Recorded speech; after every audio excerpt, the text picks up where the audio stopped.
Alassane Dramane Ouattara installe une base militaire américaine à Odiéné. Odiéné se trouve au nord-ouest pratiquement de la Côte d'Ivoire. Odiéné se trouve dans la région frontalière de la Guinée, à l'ouest de la Côte d'Ivoire, et du Mali au nord. Alassane Ouattara vient d'attribuer un espace pour que l'armée américaine installe une base aérienne, une base de drones. La question qui se pose, c'est pourquoi Ouattara fait-il cela? Il faut qu'on comprenne pourquoi Ouattara fait cela. Et quelles seront les conséquences de cet acte d'Alassane Dramane Ouattara? Je vais vous donner une petite liste de raisons. Je crois que j'en ai 5. J'ai identifié 5 raisons pour lesquelles Ouattara fait cela. Et en fait, les mêmes raisons sont celles pour lesquelles il va échouer. La première raison pour laquelle Alassane Ouattara fait cela, c'est qu'Alassane Ouattara ne se sent plus suffisamment protégé par la puissance militaire française. Il a vu la fragilité de la puissance militaire française au Mali, au Burkina et au Niger. Il en a déduit que les forces françaises en Côte d'Ivoire, qui constituent le 43e BIMA, ne peuvent pas sauver son régime. D'autant plus que lui-même n'a pas une véritable armée. Son armée, l'armée qui est sous les ordres de Ouattara, n'ayant jamais gagné une guerre sous-régionale. Donc Alassane Ouattara a procédé à une évaluation critique de ses propres capacités militaires et des capacités militaires de son principal tuteur, la France. Et de la force militaire, en fait, la plus importante actuellement présente sur le sol ivoirien, c'est la force militaire française, basée dans la baie d'Abidjan, au 43e BIMA. Alassane Ouattara s'est dit, si Bazoum est tombé, alors qu'il avait un bon camp militaire français à côté même de son palais, si Ali Bongo est tombé, alors qu'il avait un très bon camp militaire français presque dans son palais, si Macky Sall a quand même dû quitter le pouvoir, alors qu'il avait un très bon camp militaire français à quelques encablures de son palais, moi, Alassane Dramane Ouattara, je n'ai aucune espèce de certitude. Faites-moi confiance. Je ne peux plus compter uniquement sur la base française. Parce que Alassane Ouattara a toujours eu comme plan de fuite. Vous savez, quand il a la moindre difficulté à Abidjan, il court à l'ambassade de France. D'abord, il saute une barrière. Ça, on connaît le parcours du combattant Ouattara Dramane. Dès qu'il a un problème à Abidjan, il commence d'abord par sauter toutes les barrières. C'est pour ça que c'est lui qui a gagné l'expression sauter clôture. Sauter clôture, c'est la spécialité de Ouattara Dramane. Dès que ça chauffe, il saute les clôtures. Quand il saute la clôture, il tombe chez l'ambassadeur de France. Dès qu'il arrive chez l'ambassadeur de France, on l'amène en véhicule blindé au 43e BIMA. On l'amène au 43e BIMA, il saute dans un hélico ou un avion, il fuit. Il fuit. Souvent d'abord, il fuit au Gabon. Le pays militairement le plus proche, la base militaire française la plus proche. Ou alors, on l'amène rapidement au Sénégal. La base militaire la plus proche, là il prend un avion de longue ligne et puis il va à Paris. On le retrouve ici à Mougins, on le retrouve à Mougins ou bien à l'avenue Victor Hugo à Paris. Ça, c'est l'itinéraire de fuite de Ouattara Dramane. Parce que Ouattara, c'est un fuyard professionnel. Je dis bien professionnel. Lui, il n'a jamais tenté de rentrer dans son pays, là, avant d'être chassé. Non. Quand ça chauffe, il fuit. Il ne dure pas dans mauvais rêve. Ouattara Dramane. C'est un bourgeois comprador de la pire espèce. Dès que ça chauffe, il se cherche. Alors, je me souviens d'un documentaire fait par le documentaliste français Jérôme Pin, qui voulait présenter Ouattara comme un héros, disant qu'en 2002, quand il y a eu l'attaque de la rébellion contre le régime de Gbagbo, lui, Ouattara, il était dans sa maison, il a senti que les gens venaient vers lui, et il a dit à sa femme, Dominique, je préfère que vous soyez sauvés. Et il aurait dit à tous ceux qui étaient avec lui, vraiment, Adama Toungara aussi ment dedans, il ment dans le documentaire. Ouattara aurait dit, bon, moi, je préfère Toungara, je préfère que tu vives. Dominique, je préfère que tu vives. Partez avec tout le personnel de la maison, c'est moi qu'on cherche. Moi, je vais attendre. J'ai déjà vécu tout, hein. J'ai tout eu dans ma vie. Si je dois mourir aujourd'hui, c'est aujourd'hui. C'est ce que Ouattara raconte dans le documentaire de Jérôme Pin, il ment. La réalité, c'est qu'il a sauté le mur. Le trou que son corps a fait dans la cour de l'ambassadeur d'Allemagne, là. Le trou encore là-bas à Abidjan. Il est tombé là-bas chez l'ambassade. Il est monté grâce à une échelle. Il est arrivé au sommet de la barrière. De l'autre côté, il n'y avait pas d'échelle. Ouattara est tombé. Le trou est encore là. On dit la trace de son corps dans la pelouse là. Tu ne peux pas boucher. Le bruit s'entend encore. Son corps fait bouilla. Comme on dit à Abidjan. Ça fait bouilla. Dramane, c'est un fuyard. Et il fuit toujours vers les chars français. Il fuit vers l'ambassade de France, vers les chars français, vers le 43e Bima. Il fuit vers les avions militaires français. Il fuit vers les bases françaises. Ça, il n'y a rien à faire. C'est-à-dire que quand Ouattara dort... Dominique, tu as vérifié le chemin. Sa femme lui dit, chou, tu parles de quoi? Non, mais le chemin, si ça chauffe. Oui, chaud. Il y a tout qui est positionné dans les coups. Mais Dominique, faut demander aux aides de camp de bien huiler le chemin. Hein? Le chemin. Si ça chauffe, on est au 43e Bima. Si ça chauffe là-bas, même au 43e Bima, on est déjà à Dakar. Ou bien on va à Libreville, rapidement. On traverse l'océan Atlantique rapidement, chou. Hein? Oui, chou. C'est ça, Ouattara. Or, son problème, c'est qu'actuellement, il se dit que Bazoum n'a même pas pu fuir. Alors, Bazoum voulait fuir, n'est-ce pas? Ou bien Bazoum ne voulait pas fuir? Vous n'êtes pas au courant des tentatives de fuite de Bazoum? Est-ce que vous savez que Bazoum, dans sa tentative de fuite, a été aidé même par l'armée américaine? Mais l'armée américaine n'a pas réussi à le faire fuir. Oui, les autorités nigériennes nous ont dit la vérité. L'armée américaine a tenté d'aider à la fuite de Bazoum. Mais le général Tchani, il est le maître de Niamey.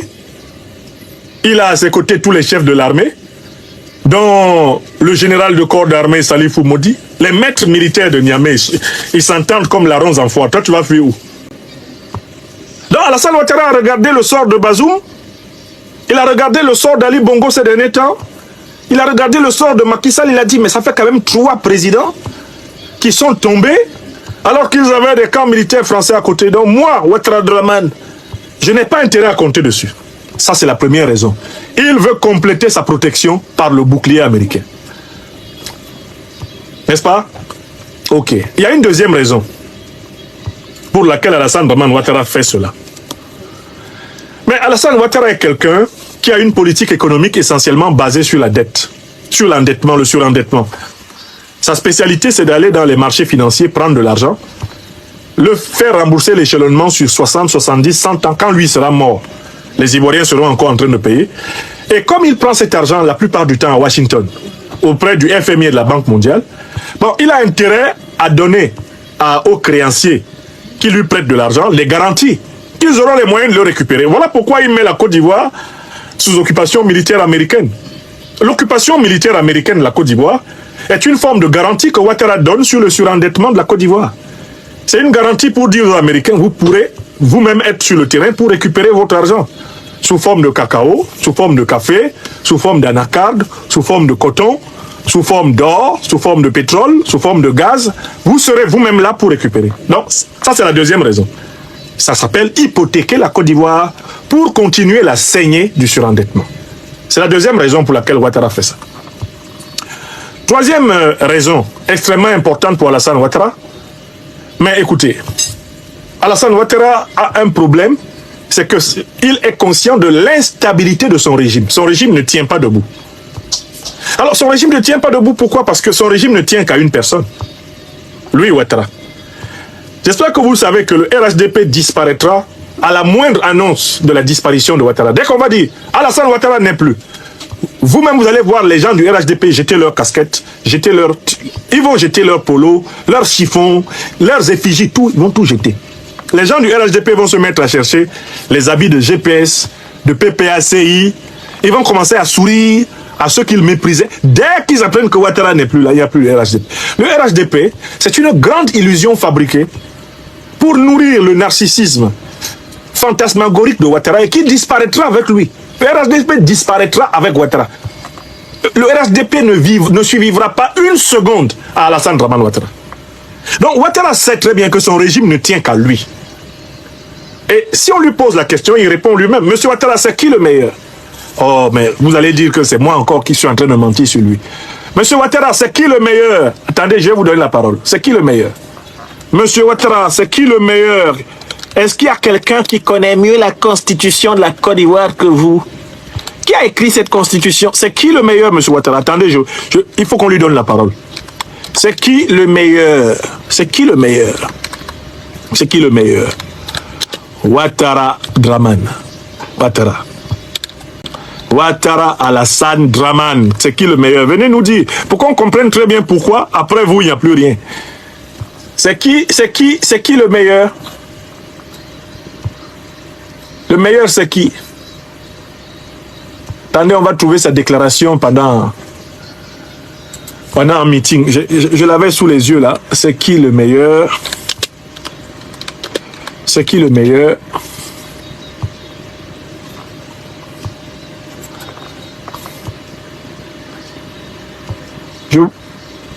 Je vous l'afficherai avec plaisir.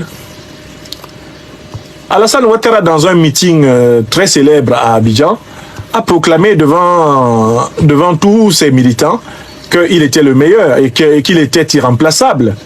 Hein? Il est le meilleur, il est irremplaçable. Plus personne d'autre ne peut, personne d'autre ne peut gérer la Côte d'Ivoire sans lui. Bon, ça s'affichera et je vous montrerai. C'est que le meilleur, il répond, il dit c'est moi, c'est Ado. Donc après moi, il n'y a rien, il n'y a personne. D'ailleurs, il a dit qu'il ne doit rien à personne, sauf à la France.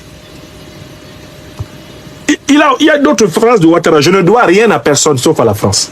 Donc pour lui, les Ivoiriens n'existent pas. Et il n'y a personne en Côte d'Ivoire qui soit capable de gouverner la Côte d'Ivoire mieux que lui.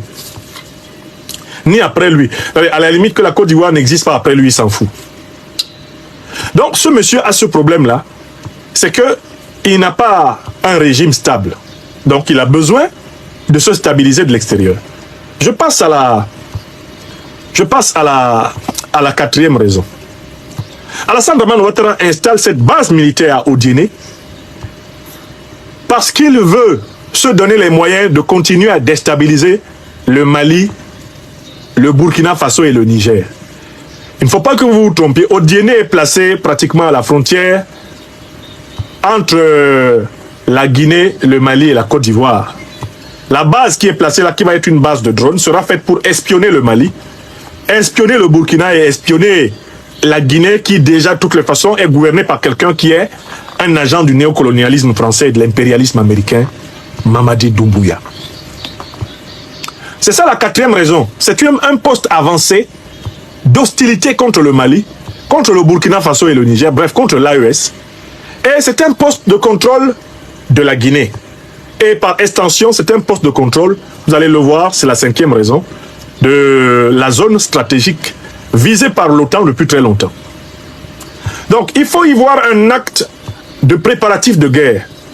C'est un poste avancé que les États-Unis installent dans le but de prendre l'AES en tenaille.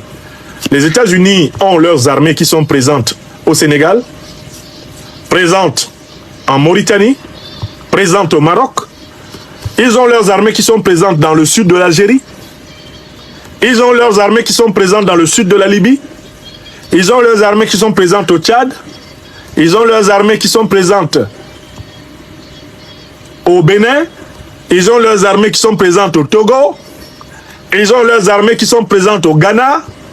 Ils ont leurs armées qui sont présentes au Libéria. Ils ont leurs armées qui sont désormais présentes en Côte d'Ivoire. Vous voyez très bien, c'est l'encerclement stratégique de l'Alliance des États du Sahel. Ils ont leurs armées qui sont présentes en Égypte, leurs armées qui sont présentes au Soudan, dans l'un des Soudans. Ils veulent encercler l'Alliance des États du Sahel. Ils veulent en permanence encercler le Sahel. Donc le positionnement américain à cet endroit n'est pas un hasard, l'encerclement du Sahel étant un objectif stratégique systématique. Le fait qu'ils soient déplacés du Niger les a amenés à réorganiser leur dispositif pour continuer à encercler la région. Enfin, je viens à la cinquième raison pour laquelle Ouattara Draman donne cette base militaire aux États-Unis.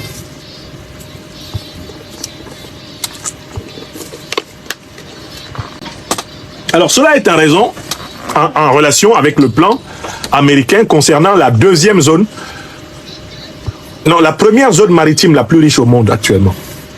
J'espère que vous savez que le golfe de Guinée en Afrique est la première zone maritime riche en ressources naturelles de toutes sortes. Pas seulement les hydrocarbures. mais le poisson, vraiment tout ce qu'on peut trouver de précieux sous la mer. La région du golfe de Guinée, qui concerne une quinzaine de pays africains et qui fait face à l'océan Atlantique, est une cible géopolitique et géostratégique de l'OTAN depuis très longtemps. Il faut que vous sachiez que lorsque l'OTAN a attaqué la Libye en 2011, c'était dans le cadre d'un vaste plan de recolonisation militaire du continent africain. On attaque la Libye, on arme Al-Qaïda et l'État islamique en Libye et on leur demande d'attaquer le Sahel. Une fois que les États sahéliens sont affaiblis, on y installe les bases militaires de l'OTAN. Toutes les puissances de l'OTAN en profitent pour proposer leur aide à la lutte antiterroriste. Elles s'installent dans le Sahel. Qu'est-ce qui s'est passé depuis que les puissances de l'OTAN se sont installées militairement dans le Sahel? Elles ont à nouveau armé les organisations terroristes qui se sont mises à attaquer les pays du Golfe de Guinée. Les pays du Golfe de Guinée étant devenus fragiles, l'OTAN s'est mise à forcer les pays du Golfe de Guinée à accepter l'installation de ces bases militaires tout au long du Golfe de Guinée pour surveiller les formidables richesses halieutiques, les formidables ressources naturelles de cette région stratégique de l'Afrique. C'est le plan. Si vous regardez les déclarations des principaux ministres des Affaires étrangères européens et des secrétaires d'État américains, vous vous rendrez compte que leur vision de l'Afrique, c'est celle d'une progression de l'influence et du contrôle militaire américain sur le continent, partant de l'Afrique du Nord, descendant via le Sahel pour s'installer sur le Golfe de Guinée. Le Golfe de Guinée est dans tout leur discours stratégique, dans toutes leurs cartes. Le Golfe de Guinée, c'est vraiment un objectif décisif. De la même façon que le contrôle de la République démocratique du Congo, je porte aujourd'hui la couleur de la République démocratique du Congo. C'est un don qui m'a été fait par un ami congolais, que je ne citerai pas ici puisqu'il ne le souhaite pas, mais je porte volontiers cela aujourd'hui aussi pour communiquer pour le Congo. Eh bien, le braquage de la République démocratique du Congo à travers les tops de l'impérialisme américain que sont le Rwanda et l'Ouganda fait partie du même plan. Ça concernant l'Afrique australe. Vous avez observé que même en Afrique australe, jusqu'au Mozambique, ils ont envoyé les soi-disant djihadistes qui veulent islamiser les Mozambicains, fragiliser le Mozambique pour forcer le Mozambique à accepter leur contrat léonin sur le gaz et le pétrole qui foisonnent en ces régions. Est-ce que c'est clair? Donc, le Golfe de Guinée est un objectif stratégique géoéconomique de l'OTAN. Il y a très longtemps que les stratèges de l'OTAN ont élaboré des plans selon la logique de la théorie des dominos, pour pouvoir mettre le grappin sur le Golfe de Guinée. Parce qu'ils en ont étudié les fonds marins, parce qu'ils en ont étudié les sous-sols, et qu'ils savent que c'est probablement la région maritime, la région océanique la plus riche de la Terre. Toute la déstabilisation que subissent le Nigeria, le Cameroun, le Bénin, le Togo, le Ghana, le Libéria, la Côte d'Ivoire, toutes les déstabilisations que subissent ces pays ont pour but de leur imposer la présence de l'OTAN par des bases militaires et le contrôle suprême du Golfe de Guinée par les puissances occidentales. Écrivez ça. Et ça, c'est la cinquième raison. Et cette raison, les Américains ne s'en cachent pas. Ils le disent dans leur revue de stratégie. Ils le disent dans leur déclaration de politique générale. Leurs communicants, comme le général Langley, quand il voyage à travers l'Afrique, n'hésitent pas à dire « Notre ambition est d'assurer la sécurité du Golfe de Guinée. » Imaginez-vous qu'une armée africaine veuille assurer la sécurité des États-Unis. Comment cela sera perçu? Qu'une armée africaine veuille assurer la sécurité de la France. Comment cela sera perçu? Qu'une armée africaine vienne dans le Golfe du Lion, ici, près de Montpellier en France, pour assurer la sécurité. Comment cela serait perçu? Mais ces grandes puissances occidentales et leurs chefs de diplomatie et leurs diplomates parlent du Golfe de Guinée comme d'une région de l'Occident. Ils parlent du Golfe de Guinée comme d'un département américain. Et ils y déploient des commandements militaires comme si c'était leur sol. Oui, on se pose la question de savoir, mais l'OTAN, quand est-ce qu'elle va changer de sigle pour s'aligner avec sa réalité? À l'origine, c'est Organisation du traité de l'Atlantique Nord. Atlantique Nord. La partie de l'océan Atlantique qui se trouve entre les États-Unis, le Canada, et le Royaume-Uni et l'Europe. Cette partie de l'océan Atlantique, c'est sur cette partie-là que l'alliance de l'OTAN était supposée veiller. Organisation du traité de l'Atlantique Nord. Globalement, l'Occident, c'est-à-dire l'Union européenne et les États-Unis. Et le Canada. Alors, la question, c'est qu'est-ce que l'OTAN vient faire dans l'Atlantique Sud? Ça ne devrait plus s'appeler OTAN. Ça doit s'appeler OTAS. Mais il n'y a pas eu de traité avec les pays africains, ni les pays latino-américains pour que l'OTAN soit la grande puissance de la partie sud de l'océan Atlantique. De quel droit les troupes américaines, anglaises, françaises, belges et consorts, les troupes européennes, de quel droit elles viendraient faire la police dans le golfe de Guinée? On me persécute en France parce que je pose ces questions élémentaires et que je les soumets à l'intelligence de la française et du français ordinaire. Est-ce que vous trouvez normal que d'un côté, on pourchasse les Africains qui sont sans papier en Europe, en Amérique, qu'on leur impose les conditions de visa les plus drastiques et que de l'autre côté, vous vous permettiez d'entrer avec armée, avion, navire, bagages, et que vous entriez et sortiez comme ça d'Afrique? Vous proclamez des commandements pour le sol africain alors qu'il n'y a pas de commandement africain pour votre sol et que les Africains sont ostracisés, pourchassés, utilisés comme monnaie d'échange dans vos deals politiques? Pourquoi voulez-vous que les Africains qui ont aujourd'hui accès pleinement à l'information acceptent l'irruption des forces occidentales dans le golfe de Guinée alors que les Africains, militairement, n'ont pas le droit d'une telle présence dans les golfs d'Occident? Souvenez-vous de tout l'état de transe dans lequel se trouvent les États-Unis quand une puissance étrangère s'installe à Cuba, au flanc des États-Unis. Regardez comment le président Jovenel Moïse a été massacré uniquement parce qu'il voulait diversifier la coopération géopolitique, géostratégique de son pays, Haïti. Regardez comment il a été tué. Mais vous venez carrément avec des bases militaires entières, des navires entiers, des avions entiers, des bombes que vous larguez à volonté comme vous voulez. Et vous estimez que les Africains, par ailleurs, doivent se taire. Et que le simple fait de le dénoncer, oulala, c'est la guerre informationnelle. Quelle guerre informationnelle? Pourquoi voulez-vous qu'un docteur de l'université de Mongrad dise qu'il était sur la Terre et que de telles choses arrivaient à son continent natal et qu'il se taisait et qu'il faisait partie de ceux qui se tairent? Moi, j'ai une conception de la vie qui veut que l'on ait à répondre de la vie à plusieurs niveaux. La vie n'est pas que visible, elle est aussi invisible. Et celui qui a conscience de ce potentiel infini, immortel et éternel de la vie, ne va pas se permettre de pactiser avec les forces du mal. Car il sait qu'il, dans ce pacte, il abandonne ce qu'il a de plus précieux, c'est son âme. Nous ne devons pas abandonner nos âmes à des pactes avec des puissances et des choses éphémères. Nous devons servir la vie. Et tout ce qu'on peut avoir étudié à l'école, à l'université, tout ce qu'on peut avoir appris dans les livres, dans l'expérience, tout ce qu'on peut n'a aucune valeur si cela n'est pas mis au service de la vie infinie.